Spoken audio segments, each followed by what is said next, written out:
जय श्री राम, जय श्री राम। राम की एक लीला का एक ऋषि मुनि ने शॉर्टकट में ही रामायण का संगीत भजन तुलसीदास जी ने रामायण की रचना करी। बहुत ही लंबे समय से प्रयास करके, और आजकल कहते हैं कि लंबी चौड़ी हमारे समझ में नहीं आती, शॉर्टकट में ही बताओ। इसलिए डिंगल में तो सभी कविताई करते हैं, परंतु पिंगल में जो कविताई करते हैं संगीत या भजन, उनको धन्य है। तो एक ऋषि ने, महात्मा ने, विद्वान ने राम की लीला की, रामायण की रचना का एक शॉर्टकट संगीत भजन। राम दशरथ के घर जन्मे घराना हो तो जैसा हो। राम दशरथ के घर जन्मे घराना हो तो जैसा हो। लोग दर्शन को चले जाए सुहाना हो तो ऐसा हो। यज्ञ के काम करने को मुनीश्वर ले गया वन में। यज्ञ के काम करने को मुनीश्वर ले गया वन में। उड़ाए शीश रख सोंगे निशाना हो तो ऐसा हो। उड़ाए रे शीश रख सोंगे निशाना हो तो ऐसा हो। धनुष को जाय कर तोड़ा जनक की राजधानी में। धनुष को जाय कर तोड़ा जनक की राजधानी में। खूब सबे मन में शरमाए लजाना हो तो ऐसा हो। खूब सबे मन में शरमाए लजाना हो तो ऐसा हो।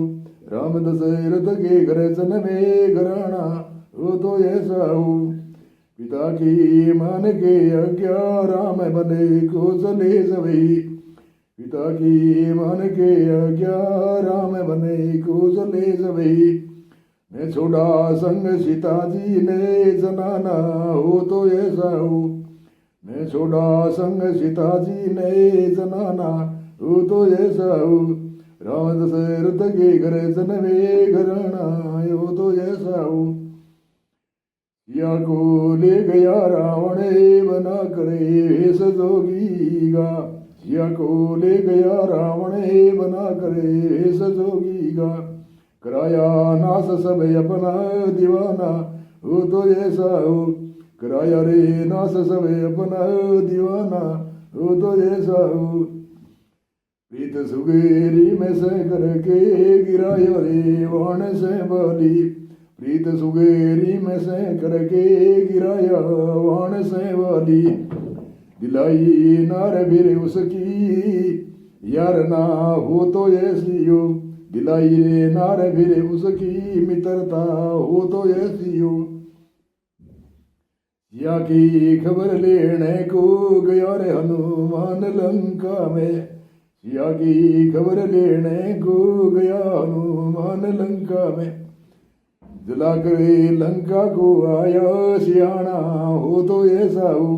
जला करे लंका ने आया सियाना हो तो ऐसा हो। बांध से तू समुद्र में उतारी रे पार से नागो। बांध से तू समुद्र में उतारी रे पार से नागो। मिटाया रे बंस रावण हराना हो तो ऐसा हो। मिटाया रे वंश रावण हराना हो तो ऐसा हो। राम दशरथ के घर जन्मे घराना हो तो ऐसा हो। लोग दर्शन को चले जाए सुहाना हो तो ऐसा हो।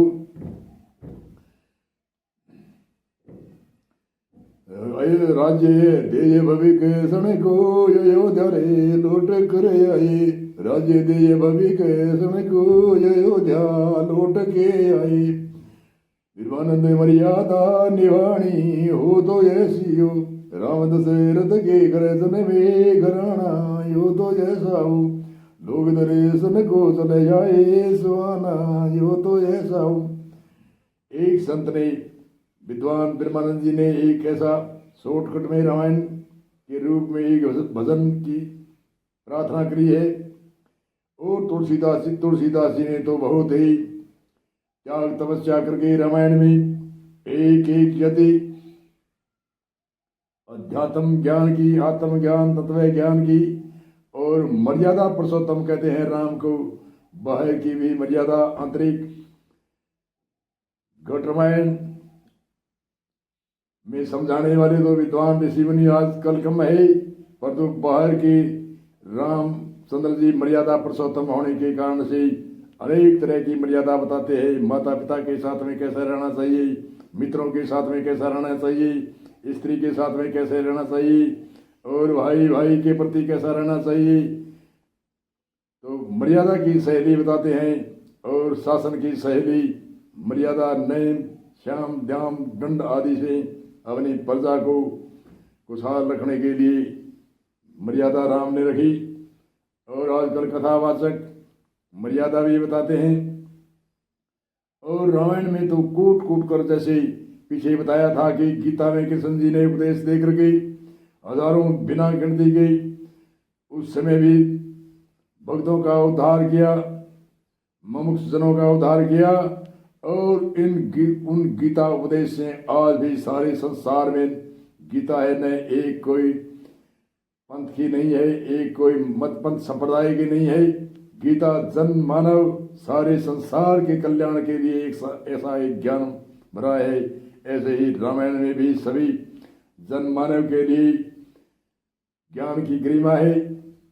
जो घट रामायण को समझाने वाला ब्रह्मनिष्ठ ब्रह्मविद विद्वान है, वे समझाते हैं।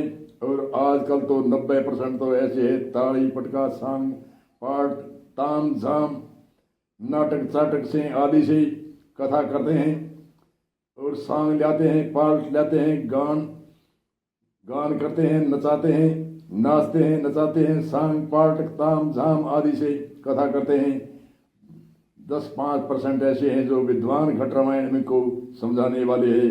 रामायण के अंदर एक एक चौपाई हो, चाहे सवैया हो, चाहे संदेह, चाहे सौरा हो, सब में कूट कूट करके अध्यात्म आंतरिक घट रामायण का ज्ञान भरा हुआ है।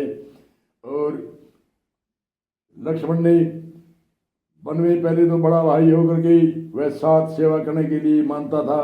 और जब ऋषि मुनियों के साथ में राम ने जब वेदांत ज्ञान सुनाया, तत्व ज्ञान सुनाया, आत्म ज्ञान सुनाया, ऋषियों से चर्चा करी, तो लक्ष्मण की एक बड़ी जिज्ञासा उत्पन्न हुई कि राम इतने दिन तो मैं बड़ा भाई समझ के सेवा करता था, परंतु आज मैं गुरु रूप में उपदेश लेता हूँ, इसलिए राम को उपदेश लेने की चर्चा करता है।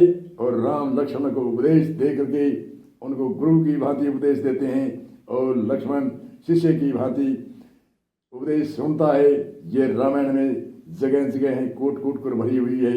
आजकल के कथावाचक नाटक चाटक से कथा करते हैं, ताम झाम से कथा करते हैं, सांग पाठ से कथा करते हैं और नाच गाने से कथा करते हैं, परंतु घट रामायण बताने वाले विद्वान ऋषि मुनि कम है। और ताम झाम से बाहर की रामायण की लीला कहने वाले बहुत हैं। लीला भी नहीं, नाटक चाटक ताम झाम सांग पाठ आदि से और नाच गाने से कथा करते हैं। जो रामायण का विषय तो कहीं रहता है और विषय लेकर के कोई आजकल के जो कविताएं करते हैं, उनके संगीत से नाच गाना करके लोगों को गुमराह करते हैं। 90% ऐसे विद्वान है और 10% ऐसे हैं जो घट रामायण बताते हैं। इसलिए घट रामायण भी सुनना चाहिए। और बार की मर्यादा पुरुषोत्तम राम की सहेली है और जो राम ने जो उपदेश दिया है संसार को एक मर्यादा का, उन मर्यादा का भी उपदेश सुनना चाहिए जो माता पिता से लेकर के और राज घराने से लेकर के, प्रजा से लेकर के, भाई भाई से लेकर के, मित्र से लेकर के अनेक तरह की मर्यादा पुरुषोत्तम राम ने बताई है। उन मर्यादा का ध्यान रखना चाहिए, मर्यादा की शैली में चलना चाहिए। इसी सूत्र को हम विराम देते हैं। बोलो जय सिया राम जी, जय।